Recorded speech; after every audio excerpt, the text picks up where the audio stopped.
Um, we're talking about financial institution, risk management, management of financial institutions.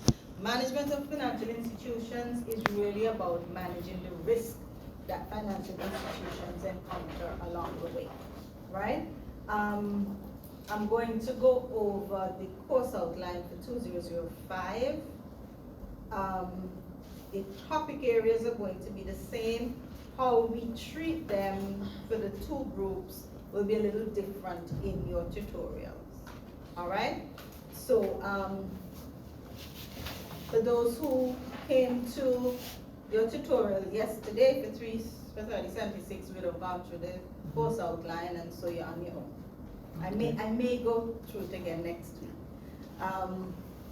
But if you have any questions, go through it. It's in the portal. In Moodle, go through the tutorial, not the tutorial, what am I saying? The course outline, and let me know if you have any questions or concerns about that. Excuse me. So let me just pull that up.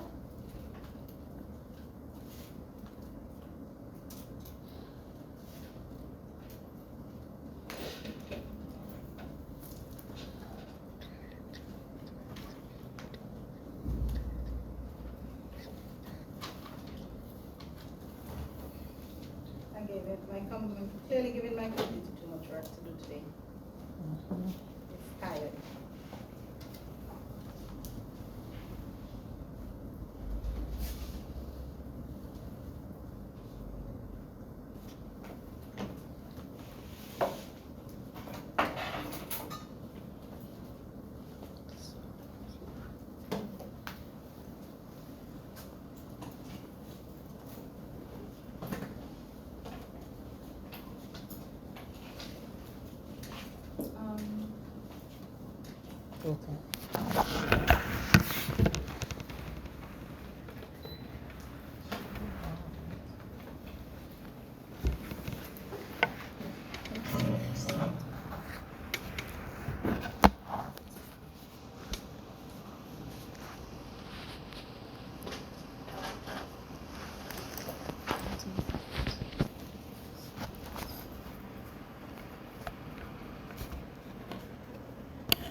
So we'll just look at I'm going to start by looking at the course schedule. Are you able to see it? I know the sun coming in probably making it quite difficult to see.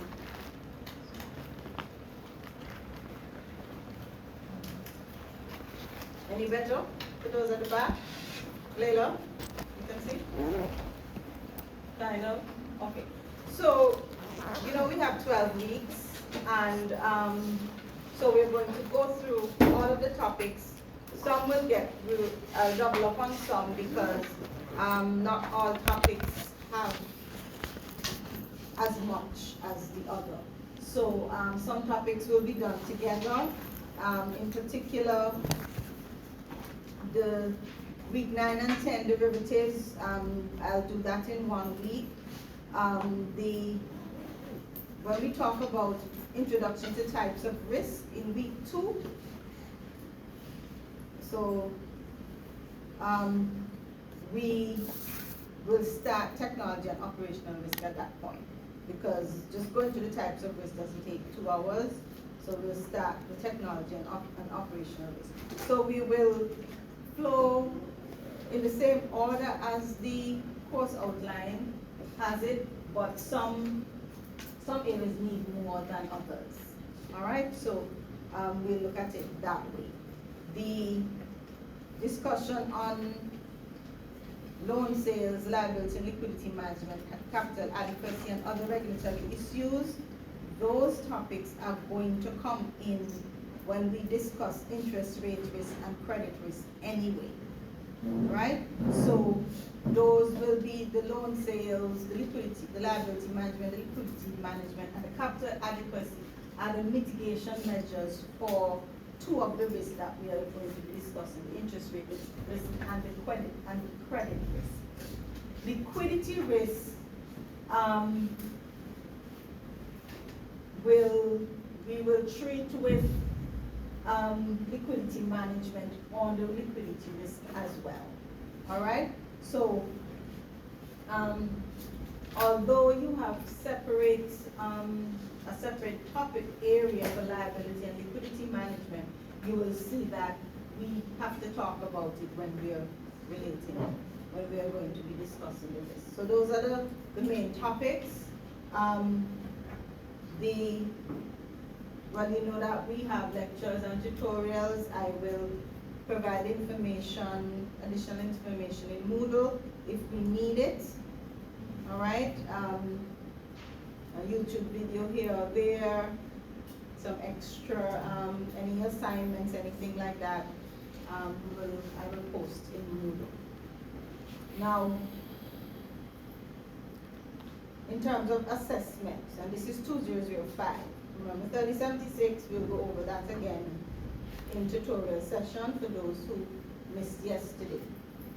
Tutorials, please don't miss your tutorials. All right, very important. You have your midterm or your mid-semester test. That's worth 50% of your mark, and it covers topics 1 through 7. All right. The group project,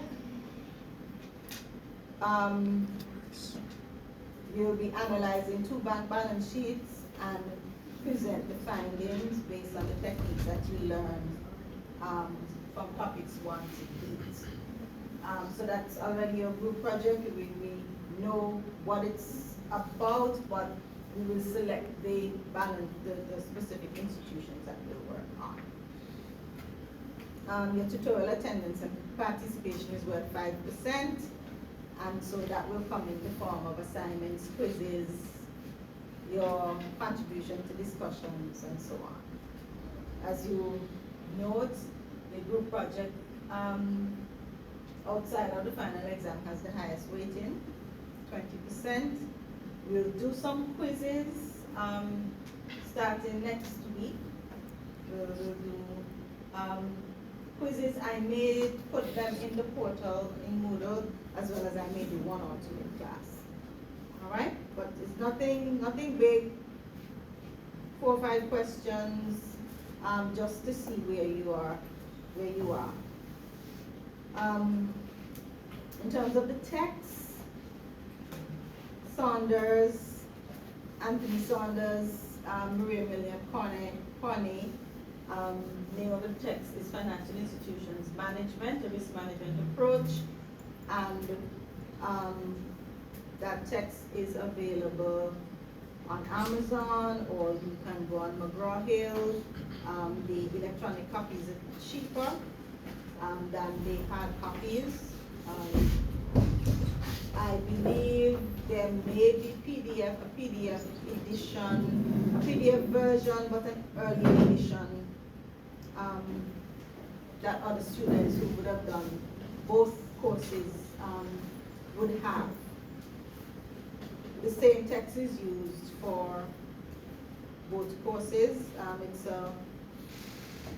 It's a text that is used both at the undergraduate and the graduate level. So for those of you thinking, oh, but how come 2005 using the same text? It's a text that covers sufficient that you can use it at any level.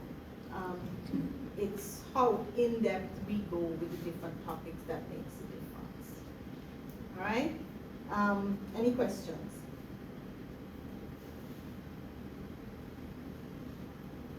No? All right. First day, you don't have any questions. I'm sure later on you will have some. All right? So today we're going to talk about, we're going to go into just talking about financial intermediaries. What are they?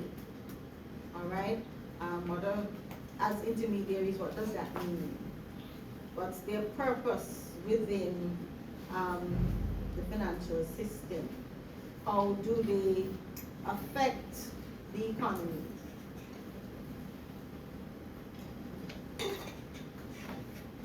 So, I haven't posted the slides, the lecture slides, but I will post them by the end of the day so that you are able to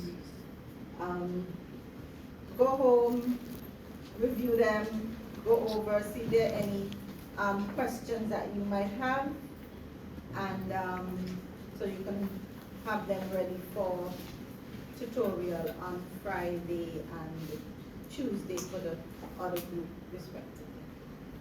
All right?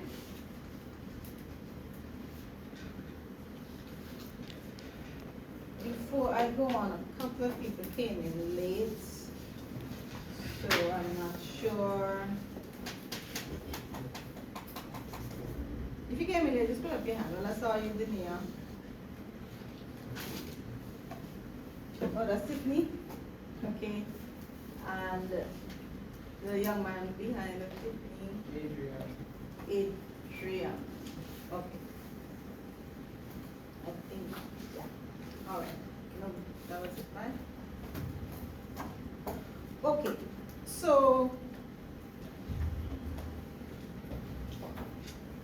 what are financial intermediaries? Notice I don't have the definition there.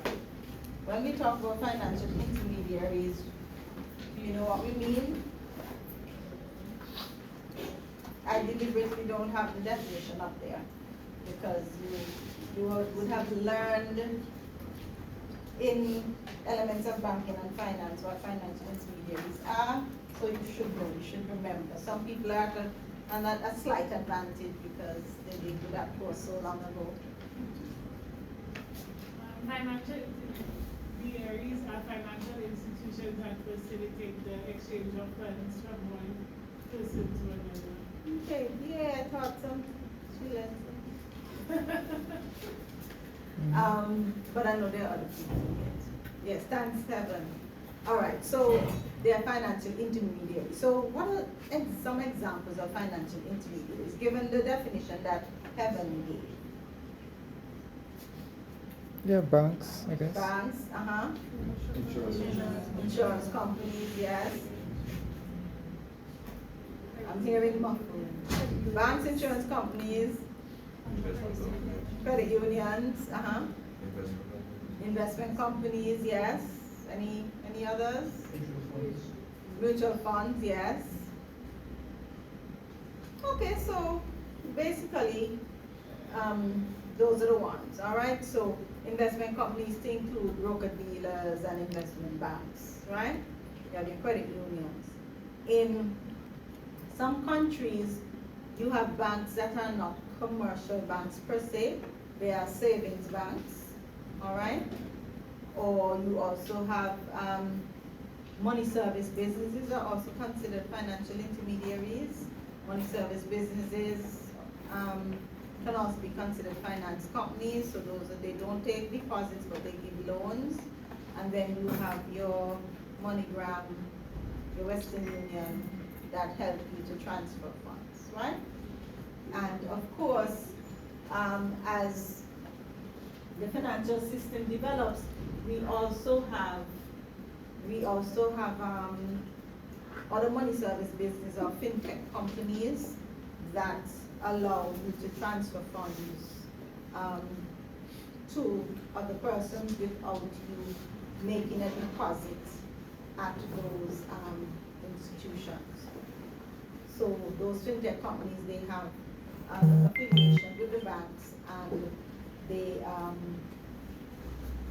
and so you're able to transfer money, send money to somebody if you owe them, and so on. All right. So why are they so special?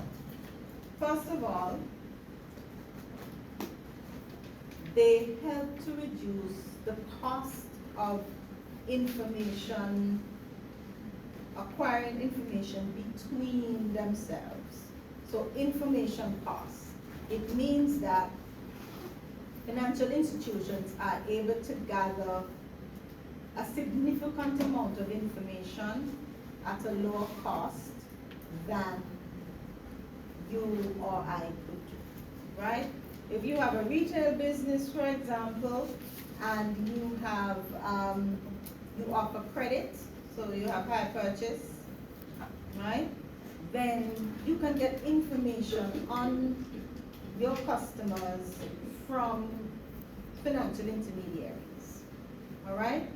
So they collect the information and they're able to share the information. So commercial banks, for example, will collect information on its customers, right? And through legislation, regulation, that information can be shared with other financial institutions. So it reduces the cost to other financial institutions and other entities that do hire purchase, right? So you have an entity, one was just formed in our region last year. Well, it was in the works, but it opened last year, the Credit Bureau, which collects information on everybody, all right? And it doesn't just collect information on people who get loans. It's if you have an overdraft, if you have a credit card, it collects information on, is this person, how frequent this person is been paying the credit card bill, is the bill paid in full, so it gathers that kind of information. Then you have transaction costs, all right? Financial intermediaries reduce transaction costs because of economies of scale, and so that's one of the reasons they're special. They face liquidity and price risk, but they also reduce liquidity and price risk to us as investors, all right? So in terms of liquidity, if we are in the market for securities, we own securities as stocks and bonds, then the liquidity risk is reduced because these institutions, you can sell, these institutions facilitate the sale and purchase of these securities, right? And then price risk, because the market is, markets are developed, you have these institutions in the market, then prices remain more stable. You don't have prices going all over the place, one person charging $5 a share for Coca-Cola stock and another person charging $2 a share, all right? But let me, rather than explain as I go along, let me just go through so maturity intermediation, we'll talk about that. Transmission of money supply, all right? Credit allocation, intergenerational wealth transfers, payment transfers, and denomination intermediation. We'll talk about what those mean, okay? Any questions? So with information costs, like I said, financial intermediaries, they have a lot of customers and they collect information on those customers. And so they have a lot of money holding for these customers, and because they have all of these funds, financial intermediaries will collect information on you and I. They hold our funds, so they need to collect the information. What type of information do they collect? Probably your credit scores. A credit score, okay. Yeah. When you open a bank account, what do you give to the bank? A job letter, something like Job that. letter, what else? Proof of address, Knowing your customer. Sorry? Knowing your customer. It's knowing your customers, so they collect information from you, all right, because they are holding your funds, and they're holding funds for so many people, they collect that information. And because there are so many customers, the cost of collecting the information is reduced because it's spread over all of the customers. Then you have transaction cost services, okay? So they provide services that all of us need as customers, And so the transaction costs are reduced once again because it's spread over a large number of customers. And also over time, the companies have, or banks for example, they have developed the expertise in lowering the cost. They have found ways to make it easier, all right, to collect the information, and so they lower the cost. So, although you have some banks here that you have to go in and sit in front of a customer service rep to open an account, right? And you're gonna spend an hour or two with that customer service rep. In larger institutions, in more developed markets, you don't spend that much time in front of a customer service rep to open an account. And it doesn't take a month to open an account. All right, so once the time is reduced to collect the information, it's going to reduce the cost as well.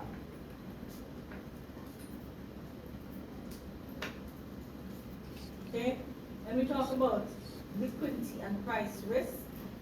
So you have the lower transaction cost, and because of that, they can provide, the financial institutions can provide customers with the liquidity services. In other words, liquidity services meaning you are able to buy, sell, you're able to open accounts, you're able to move money around, okay?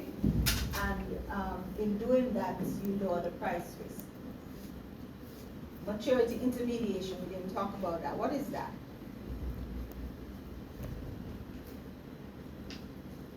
Financial institutions are able to bear the risk of the mismatches of maturities that occur in asset and liability management. What's that about? What do you think that means? You have to think about what financial institutions do, all right, to be able to understand this. So what do you think this means? What do you think this means? Put up your hand.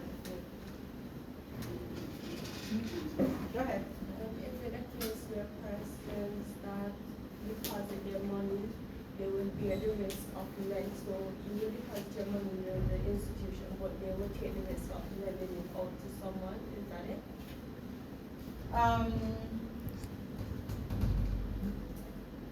It's part of it. It's part of it. Anybody else?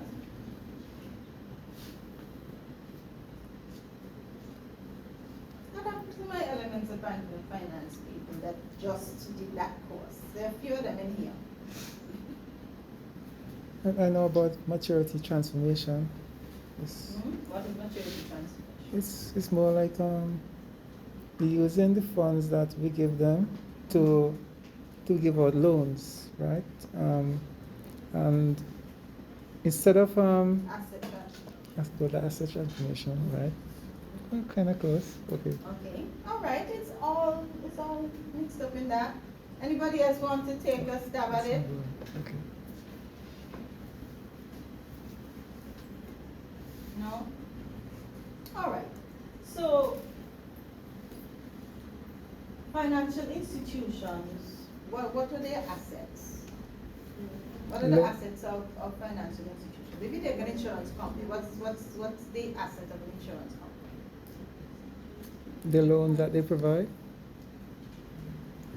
Okay, yes, insurance companies give loans. What else do they do? They The issue policies, right? yes. And they collect money on these policies, but they also Right. have to pay out. Yeah. All right? Banks collect deposits, but they Give out loans. issue loans. All right? So with the financial intermediaries, they have assets on their balance sheets, right? And they all, part of their assets, they also have shares or stocks, and they have bonds. All right? Right. If they give loans, these loans mature at a particular time. In other words, the loans end, okay? And so if you, on the asset side, if a bank, for example, owns a bond, it owns a bond, means it has purchased a bond, right? Yes. Let's use issue, it issues a bond, Okay, issue. all right? When it issues a bond, it collects cash. Right. When that bond matures, it has to do what? It has to pay Pay out out. cash. It has to pay out coupons when coupons come due. With the loans, it issues the loan, right? Money comes in every month, you're paying the loan, all right? There is often a mismatch between the funds you have to pay out and the funds that come in, right? So financial institutions are able to bear the risk of the difference or the mismatch between the maturities of assets and maturity of their liabilities, because of value. All right. In managing assets and liabilities, banks, it's the easiest example to use. They take deposits and they have to pay interest, right? They give loans, they charge interest.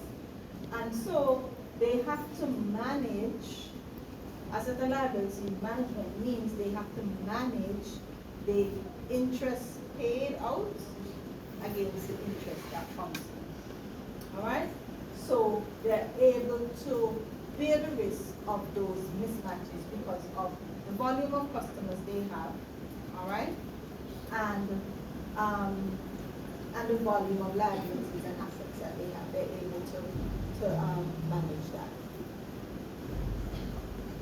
Okay. Transmission of money supply. It simply means that as banks, investment banks collect money, so commercial banks collect, you deposit your money to the commercial bank, all right, they give loans. With an investment bank, you purchase securities from the investment bank, so investment bank is taking your money, all right? Investment bank is when the investment bank acts as a manager for companies that issue securities. Those companies have to pay them. When they issue the securities, monies come into them. And so commercial banks in particular, because they're deposit-taking institutions, it means that the central bank can use them to effect monetary policy. Monetary policy, what's monetary policy?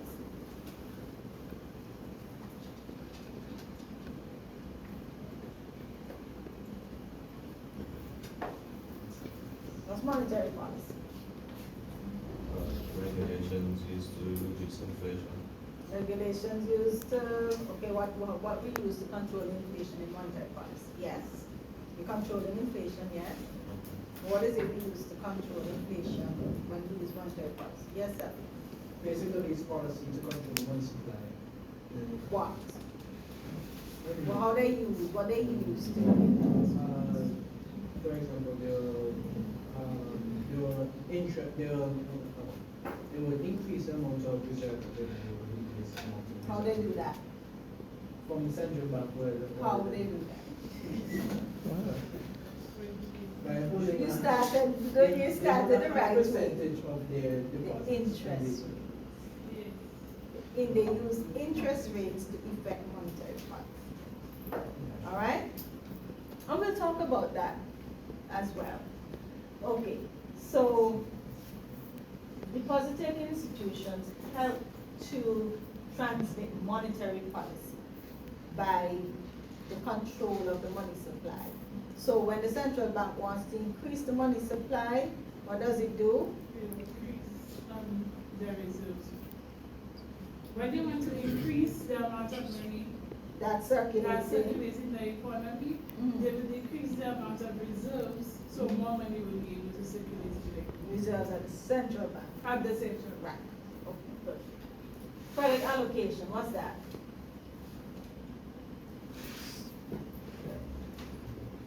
It means. Give out loans. Issuing credits, yes, loans, all right, issuing credits, to customers. Financial intermediaries are considered to be the only source of credit for some categories of business, right? So, using loans, you can also, issue bonds, all right? So that's credit allocation. Intergenerational wealth transfers. What's that?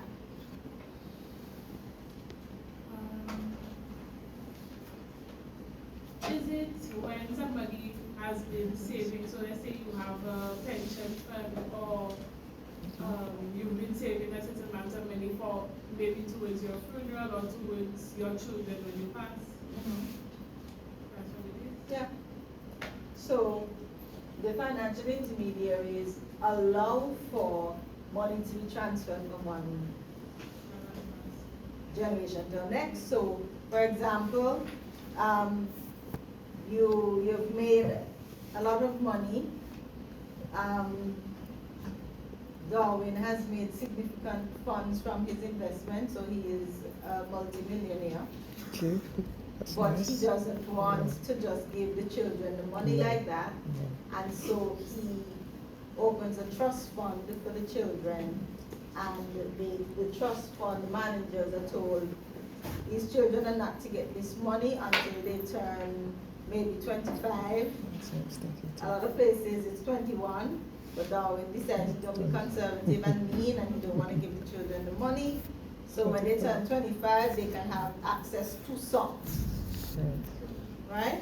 In other trusts, when they turn 21, they have access to all. Depends on how the trust fund is set up. Also, you have insurance companies. I take out the life policy, and the beneficiary is one of my children or both of my children. Or it could be a sibling or something like that. Or you have a nice grandmother, and she takes out insurance and she don't leave it for the children, she leaves it for the grandchildren. All right, so intergenerational wealth transfer. And then of course you have payment transfers. So the financial intermediaries have the necessary systems in place which move money around. All right, so what are some of those transfers? What is the mechanism?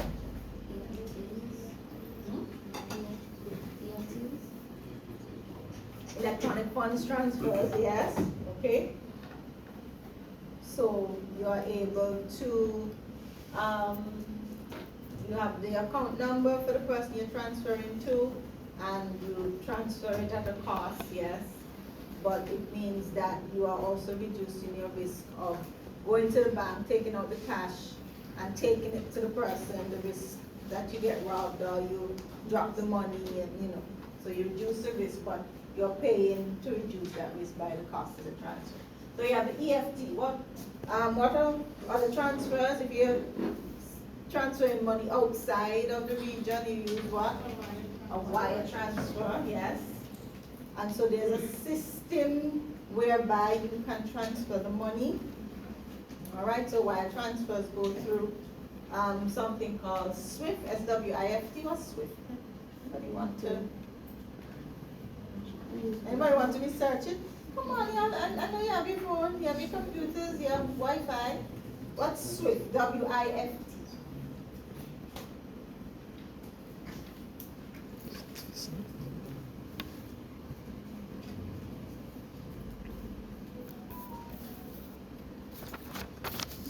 Why we look for SWIFT? What other money transfer mechanisms do you have? Clearing houses, yes. Okay.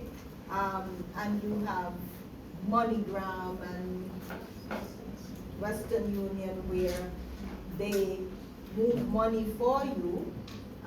They of course must have a bank account somewhere, or maybe not a bank account, but an account Western Union Worldwide has accounts in different places, and so they move money between, and it's done electronically. So what's SWIFT? Anybody found out what SWIFT is? Hmm?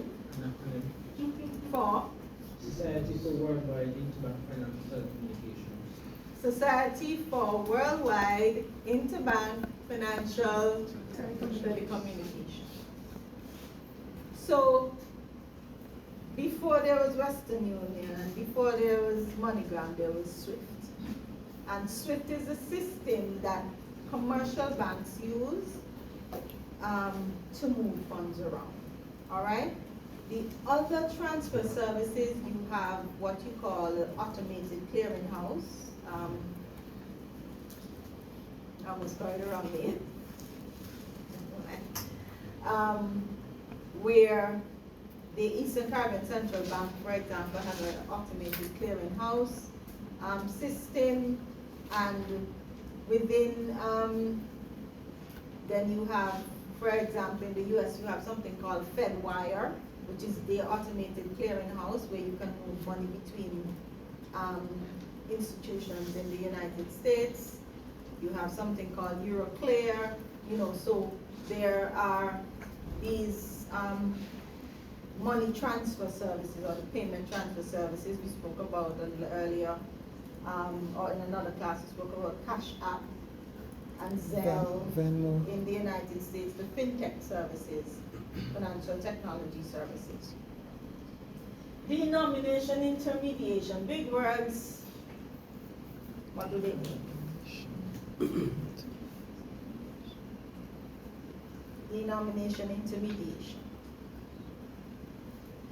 So it says financial intermediaries such as mutual funds make it possible for investors with a small quantity of funds to invest in large denomination assets. Okay, what is that? So if you don't have thousands of dollars, you cannot access stocks and bonds ordinarily. All right? Right. You're not going to be able to purchase multiple securities to make a portfolio. So intermediaries such as mutual funds allow for you and I who have smaller amounts of money to pool those funds together and invest in a range of securities. So Brianna has a $5,000. Ms. Jacobs, can't remember her first name right now, has a $5,000. I have a $3,000. Carrie Ann has 10,000. Darwin has 20. Yeah. And you pool that together. Mutual fund will pool that together. And instead of me only being able to buy a few of one type of share with the $3,000, when they pool all of that together, you get, what we said, 20, 10, 15, all right. You have, let's say, $100,000. You can buy, the mutual fund can buy several shares that we will own a portion of. All right? We will talk about mutual funds in a little bit more in depth later on. So that's what I mean by denomination intermediation. Okay? Any questions? All right. So financial intermediaries also have to be regulated, and they are highly regulated. All right, they are among the most highly regulated because of the large volume of funds that they have under management, under their care. All right, so because they have all of these funds under their care, they need to pay attention to certain particular areas. All right? And so that's part of what they do, and in helping us and helping businesses, so helping individuals, helping businesses, all right, to be able to function in the financial system. So we spoke about the services, the information services, the liquidity services. So this is a review of what we just spoke about, the price risk reduction, the transaction costs, maturity intermediation, and so on. Okay, so, and then of course, the intergenerational transfers, the denomination, intermediation, right? Now, because they have all these funds on the management, they face significant risk, all right? And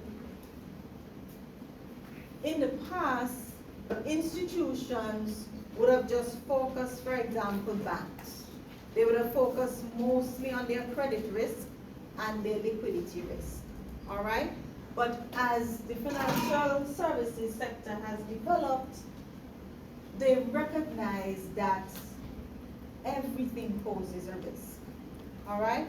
So you have, with the increase in the use of technology, electronic systems, you are faced with another type of risk. What type of risk is that?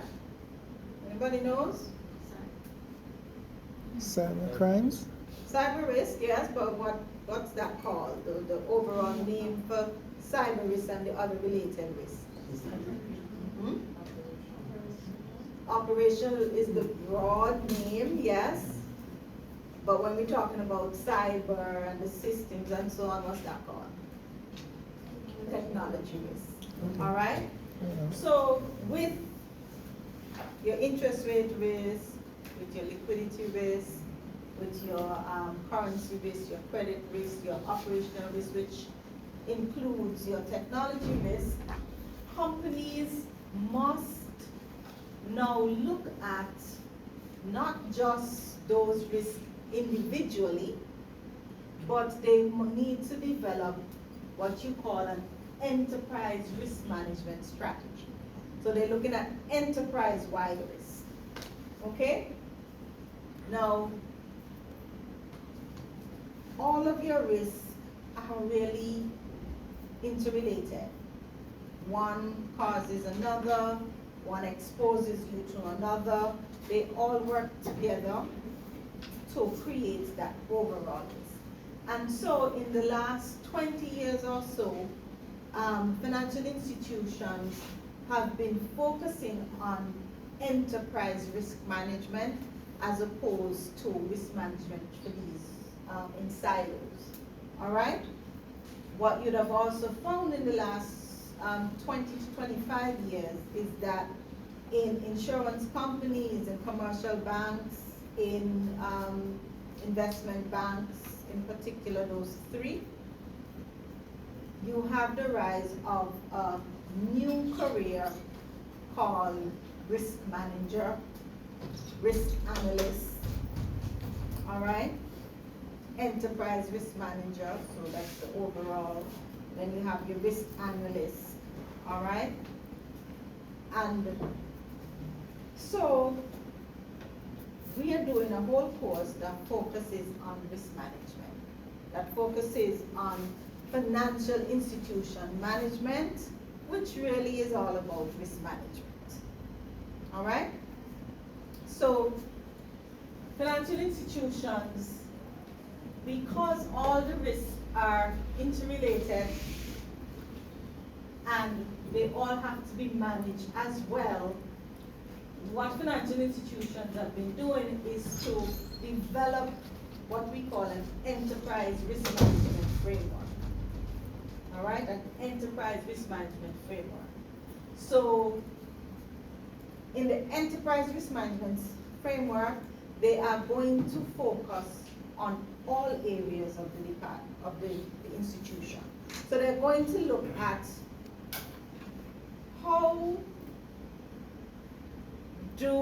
how does what staff do affect risk? Staff actions pose risk, all right? So, in order to try to reduce the risk that staff actions create, they are going to put some things in place. All right? Anything to mitigate risk is referred to as a control. So, controls, they're going to use performance targets to ensure that staff are doing what they're supposed to do.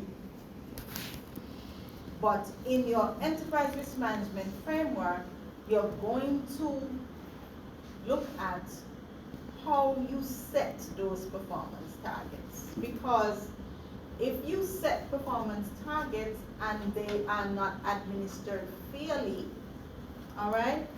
So Sierra is an accounts clerk, Jahim is an accounts clerk, but because the boss, like Sierra, yes, they have the same performance targets, but Sierra does not quite meet the target.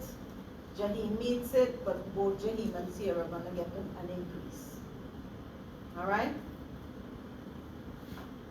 How targets are managed and how targets are set are going to be part of the risk management framework. So, in relation to staffing matters, your enterprise risk management framework is going to focus on how you derive your targets, all right? How you design your incentives for the staff, okay? In the past, there wasn't so much focus on that. The focus was more on what was considered to be the risk that's going to cost you money. But the risk that's going to cost you the most money is what? Is your staff.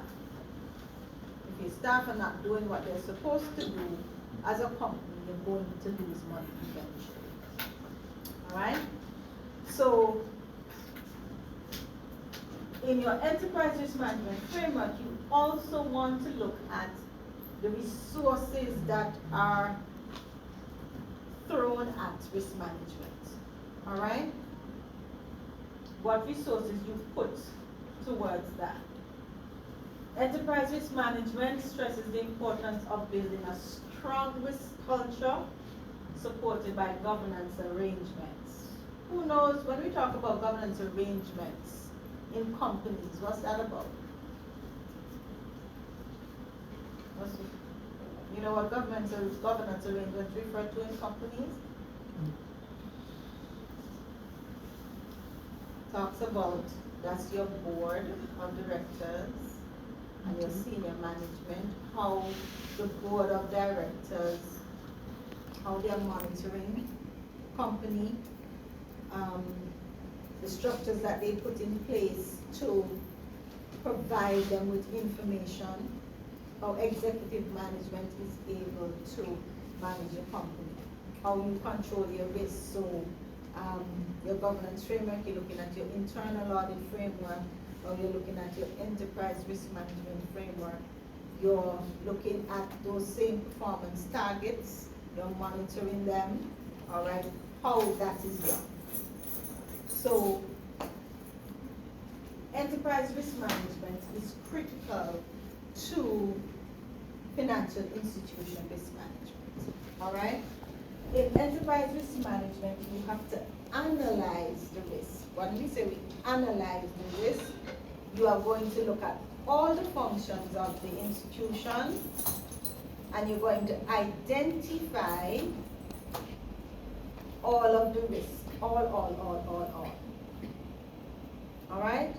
Once you identify those risks, then you need to develop a system of controls to mitigate against those risks, right?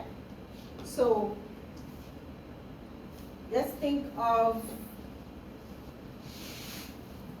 I like to use the commercial bank example, the teller. All right? A teller collects deposits from the customer. A teller issues cash to the customer and the customer comes in to do a withdrawal, right? what are the risks in that job to the institution? That the teller makes mistakes. That the teller makes mistakes, Counting the money incorrectly. and so count the money incorrectly, yes. What else? What's another risk? Huh? Risk of tampering confidential information.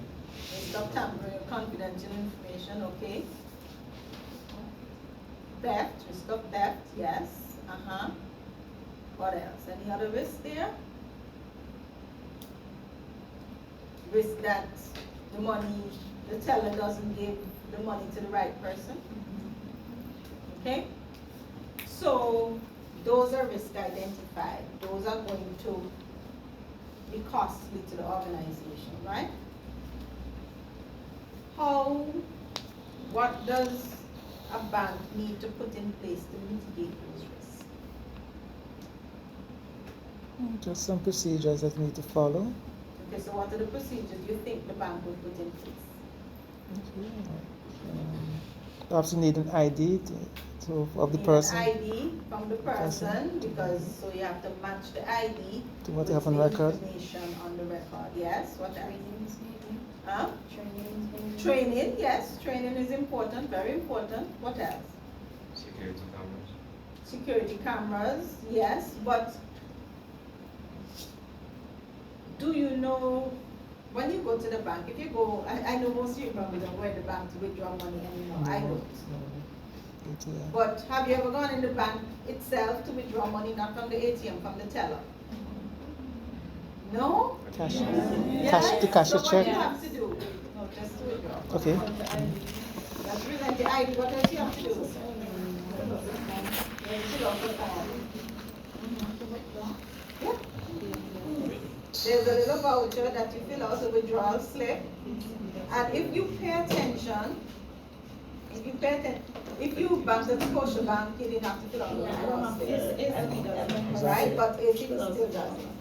Now, if you pay attention, you will notice that the teller will, on the back of that withdrawal slip, or maybe on the front, what does the teller do? The amount, so like. They write down the amount 100 in the times more. denominations, yes. All right? The control is that withdrawal slip, and what else? The signature, the ID, and the breakdown, so that now the teller can go back and match. All right? In the former Scotiabank, and I believe in ECAP now, you give the card, all right? You tell the teller how much you're going to withdraw. You don't give the card, you push it in the thing, so that activates your account, right? And the teller actually keys into the system the withdrawal and the denominations, and the teller hands you, will print that out, hand it to you, so you can check and make sure what it is you're being given in cash is what's on that, and that's stored in their system. So that's what you refer to as, those are what you refer to as controls. All right?